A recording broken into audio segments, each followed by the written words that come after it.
السلام علیکم ورحمۃ اللہ وبرکاتہ۔ اعوذ باللہ من الشیطان الرجیم، بسم اللہ الرحمن الرحیم۔ وَلَمَنِ انتَصَرَ بَعْدَ ظُلْمِهِ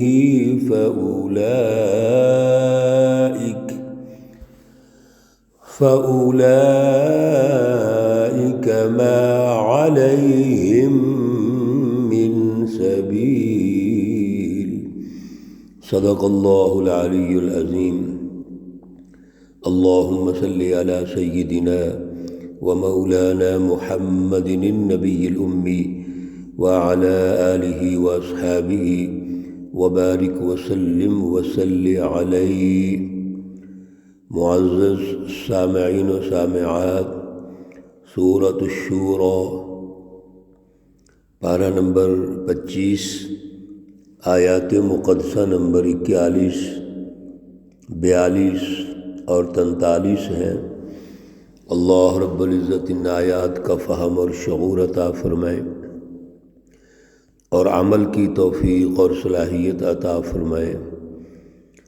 گزشتہ درس میں اللہ رب العزت نے سچی جماعت حزب اللہ، جنہوں نے دنیا میں ایک سیاسی نظام قائم کرنا ہے، اللہ رب العزت کی پہچان پیدا کرنی ہے، خدا شناسی اور انسان دوستی، یہ دو پلر ہیں انسانی ترقی کے۔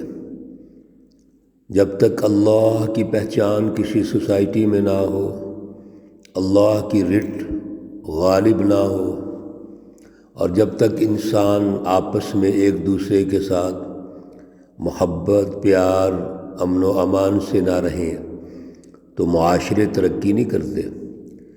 فطرتی طور پر اللہ سے تعلق، اس سے محبت اور آپس میں ایک دوسرے سے محبت یہ ضروری ہے۔ اب اس کے لیے جو سیاسی نظام قائم ہوگا اس کی بنیاد مشاورت ہے۔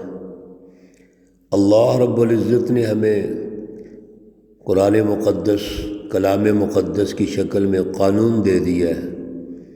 اب اس قانون کی جو قوت تنفیذ ہے، جس کو سیاسی سسٹم کہتے ہیں، ریاستی دائرے کہتے ہیں، حکومتی دائرے کہتے ہیں، وہ کیسے ہونے چاہیے، اس کی بنیاد مشاورت ہے۔ اور مشاورت کے علاوہ اس جماعت کی خصوصیات کون سی ہونی چاہیے، یہ 9-10 خصوصیات یہاں اللہ نے ارشاد فرمائی ہیں، جن کا خلاصہ یہ ہے کہ ان کا اللہ سے تعلق بڑا مضبوط ہونا چاہیے اور انسانیت سے بھی تعلق مضبوط ہونا چاہیے۔ انسانوں کے ساتھ کوئی جبر، کوئی زیادتی نہیں ہو سکتی، بلکہ اگر سچی جماعت کے ساتھ کوئی زیادتی ہو رہی ہے، جیسے ابو جہل کر رہا ہے، ابو لہب کر رہا ہے رسول اللہ صلی اللہ علیہ وسلم اور جماعت صحابہ کے ساتھ، تو آپ نے آگے سے صبر و تحمل کا مظاہرہ کیا۔ لیکن اگر مقابلہ کرنا ضروری ہو تو پھر مقابلہ بھی ہوگا، کیونکہ ظالم جب تک اس کے ظلم کی کمر نہ توڑی جائے وہ ظلم سے باز نہیں آتا۔ یہ تاریخ ہے تمام ان شیطانی جماعتوں کی جو قرآن پاک نے بیان کی ہے۔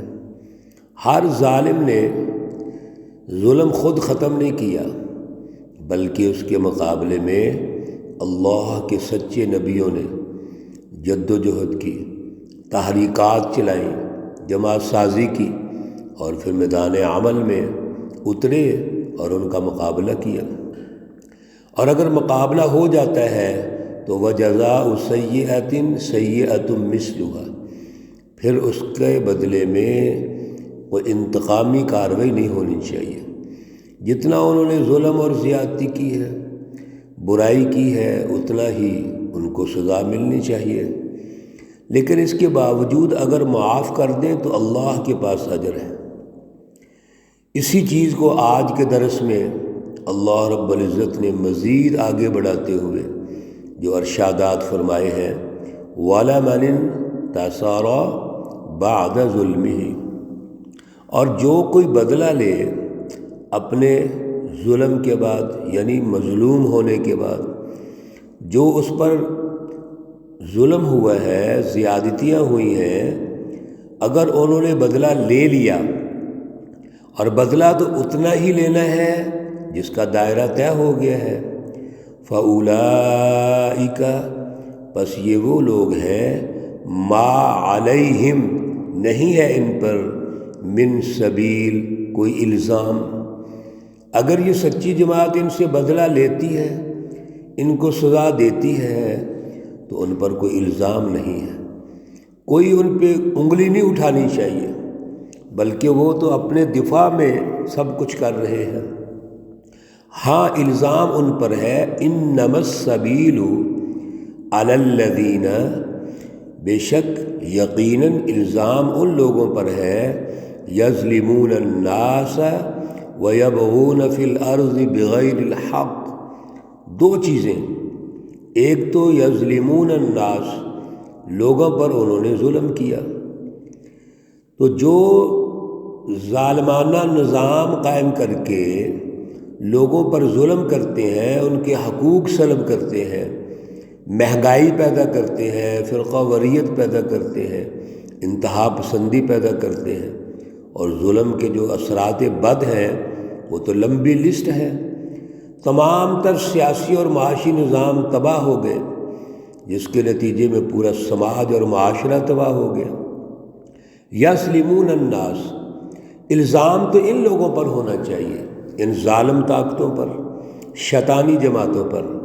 دوسرا کیا کرتے ہیں، وَيَبْغُونَ فِي الْأَرْضِ، اور زمین میں بغاوت کرتے ہیں، بغیر الحق، ناحق طریقے سے، ناحق طریقے سے فساد کرتے ہیں زمین کے اندر۔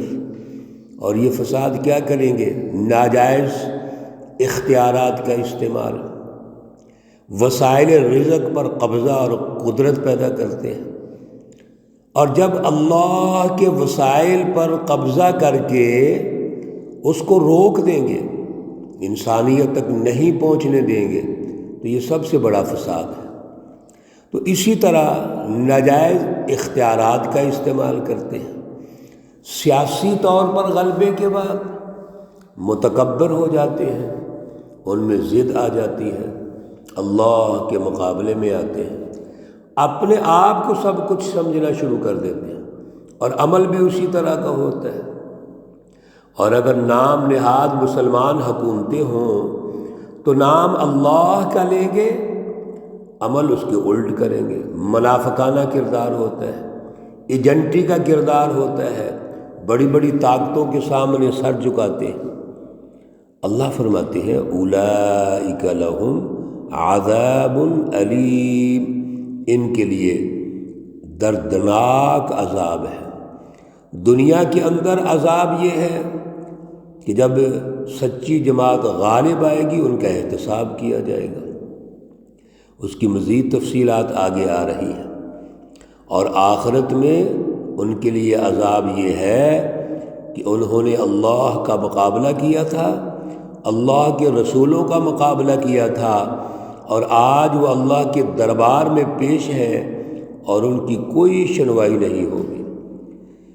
اس کے باوجود وَلَمَنْ صَبَرَ وَغَفَرَ، جو بھی سیاسی نظام مشاورت پر ہے، انسانی حقوق کی پاسداری کے لیے ہے، ہر قسم کے ظلم کے خاتمے کے لیے ہے، اور اگر یہ لوگ، یہ ظالم لوگ اس سسٹم کے اندر جو موجود تھے اور ظلم کرتے تھے، اب وہ شکست کھا گئے، اب اللہ کی سچی جماعت غالب آ گئی ہے، اب کیا کرنا چاہیے؟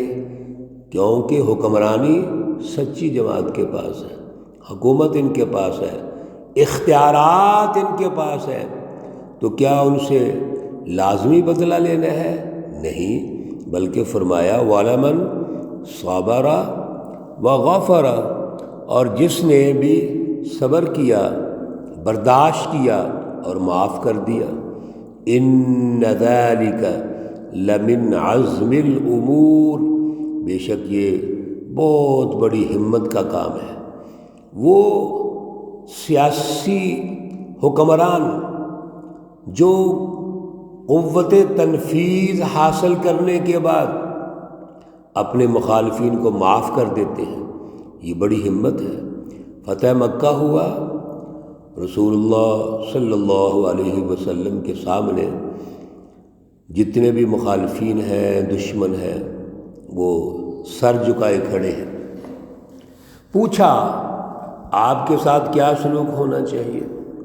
تو جنگی حکمت عملی کے مطابق تو سلوک یہی ہے کہ ان کو قتل کر دیا جائے، لیکن میرے پیارے رسول اکرم صلی اللہ علیہ وسلم فرماتے ہیں ہم دنیا میں انسانوں کو قتل نہیں کرنے آئے، ہم تو رحمت بن کے آئے ہیں، ہم تو ان انسانوں کو اللہ سے جوڑنا چاہتے ہیں، امن و امان کا ماحول دینا چاہتے ہیں، لہذا آج میں سب کو معاف کرتا ہوں۔